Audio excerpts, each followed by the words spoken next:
strange when you're a stranger. Faces look ugly when you're alone. I think for a lot of people, this song is the doorway to the Doors, because I really do believe that their music speaks to the people, or the part of people that have never felt included. And you know, if we all just kind of admit it, in some ways we have all felt that way at times, that we're on the outside, that we're too strange for the world, that only those people over there are going to be accepted and happy and have successful lives. And the Doors music kind of said to all the rest of the world, hey, you know what?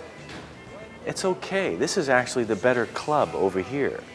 So that's why I chose that title, When You're Strange. You know? Come on, baby, light my fire.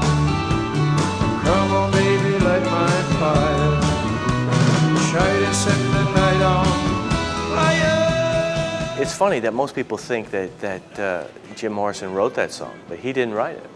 That was written by Robbie Krieger. So I remember the first time I heard that song. Oh, okay. I was 14 years old. I was on my way to a dance, and I had decided to empty a shampoo bottle and fill it with my father's scotch to take it to the dance and get drunk.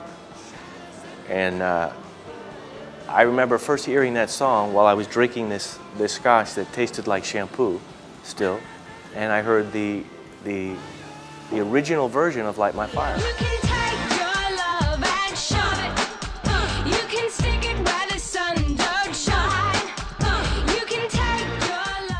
I love this song. I love this song. Can I tell you something?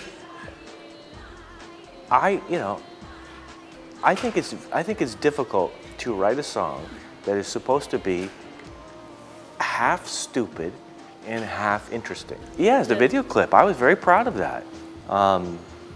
You know, at one point the producer said to me, maybe we should get Madonna to write that song.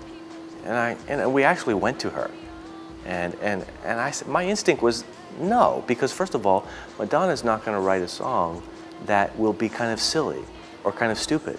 And that's what this needed to be. This song needed to be a kind of ironic in a way, that you know, to suggest that most of this kind of pop music that people are going crazy over today is, you know, is pretty stupid, you know? But yet she's a huge star in my film. That's from Delirious. Feminist, yes, it is. I agree with you. I'm glad you said that. Yeah. I love that lyric. You can take your love and do you know what that means? Do you know what that means? You can shove it. I think it's really great, you know, to say to a guy, you know. But the other part of the lyric is you know, as you said, you can stick it where the sun don't shine.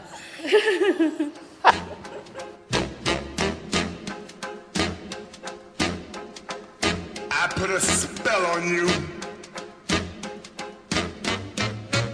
I shot that movie.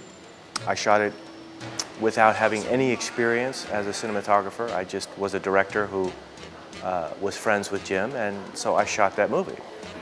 And for whatever reason, people seem to think of that as you know, the one thing that I did. And you know, if anything, I like to say about that film is that I don't think anybody else would have shot that film the way I shot it. I shot it kind of like a director shooting it. You know what I mean? But you know, I think Jim's very, very talented, and he's got a very unique voice, and I think he has opened the door for a lot of filmmakers to make personal films. I wanna work in Midtown, wear a three-piece suit. I wanna hire a limo. Now that's a song I'm really, really proud of. I wrote all the songs for Johnny Suede to sing, and again, you know, they needed to have a certain sort of foolishness to them.